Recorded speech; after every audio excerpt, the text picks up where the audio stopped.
තමන්ගේ විශ්වාසවන්තම සේවකයාතින් අවසන් ගමන් යන්න සිද්ධ වුණු ඇලිස් නෝනාගේ ඝාතන නඩුව විසඳපු ඇඟිලි සලකුණ.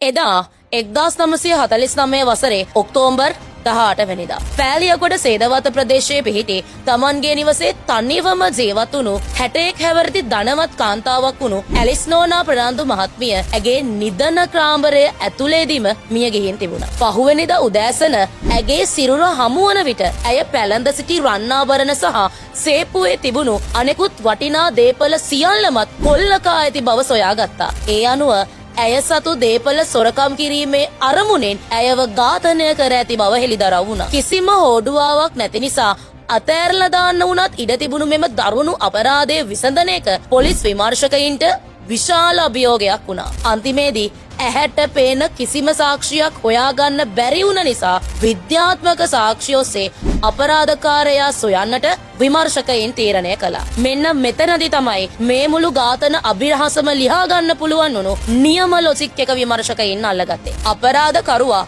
තමන් සිදු කරපු අපරාධයේ සංගවල පලා යන්න සමත් වුණත් සේප්පුව ඇතුලේ තිබුණු වෙනත් රත්රන් බඩු වගේක් උකස් කරලා තිබුණු රිසිට් පත ගැන ඔහුගේ අවධානය යොමු වෙලා තිබුණේ නැහැ. ඒත් ඒ රිසිට් පත මත ඔහුත් නොදැනුවත්වම ඔහුගේ ඇඟිලි සලකුණු සටහන් වෙලා තිබුණා. ඒ අතරතුර කරපු විමර්ශන කටයුතුවලදී විමර්ශන නිලධාරීන්ට පොඩි සිඤ්ඤෝ කියන පුද්ගලයා ගැන සැක හිතුණා. මොකද ඔහු තමයි ඇලිස් නෝනාගේ වත්තේ පිටියේ වැඩ කරගෙන හිටියේ. ඒත් අපරාධයේ සිදු වුණු ගමන්ම ඔහු කාටවත්ම නොකිය පලා ගිහින් හැඟවෙන්න උත්සාහ කරපු නිසා පොලිසියේ සැකය තවත් වැඩි වුණා. ඒ නිසාම විමර්ශකයින් ඔහුව සොයාගෙන පරීක්ෂා කළා. එහිදී අලුත් සීරීම් තුවාල කිහිපයකුත් ඔහුගේ ඇඟේ තියෙනවා දකින්න පුළුවන් වුණා. ඒ තුවාල ඔහු තවත් කෙනෙකුට අනතුරක් කරද්දී ඒ කෙනා ඔහුගෙන් බේරෙන්න පොරබදද්දී ඇති වුණු තුවාල වගේ. ඒ නිසා විමර්ශකයින්ගේ සැකය තවත් වැඩි වුණා. ඒ අනුව අපරාධ ස්ථානයේ මතු කරගත්තේ ඇඟිලි සලකුණු එක්ක